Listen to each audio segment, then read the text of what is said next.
اگر معاملہ دونوں میں سے کسی ایک طرف سے بھی فیل ہو جائے، لینے والا نہ بول دے یا دینے والا نہ بول دے، اس میں جو ایڈوانس رقم دی ہوئی ہے، ہمارے یہاں قانون یہ ہے کہ وہ جو بیانہ دیا ہوا ایڈوانس رقم دی ہوئی ہے یہ بھول جانے کا،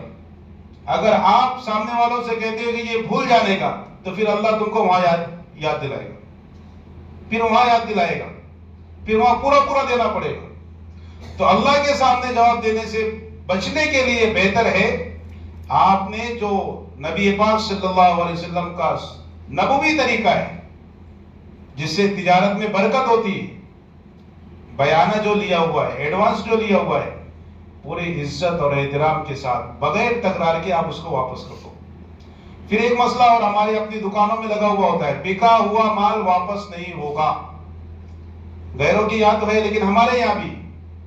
یہ بورڈ نہیں ہونا چاہیے۔ نبی پاک صلی اللہ علیہ وسلم کی سنت مبارکہ تھی، بکا ہوا مال واپس لیتے تھے۔ یہ تجارت کے اصولوں میں سے ہے، اور تجارت کے جس کو کہیں گے بڑھنے کے اصولوں میں سے، برکات میں سے، بکا ہوا مال واپس لو واپس۔ سامنے والے کی مجبوری ہے کیا نہیں ہے، لیکن اگر اس نیت سے لیتے ہو نبی پاک صلی اللہ علیہ وسلم کا طریقہ یہ ہے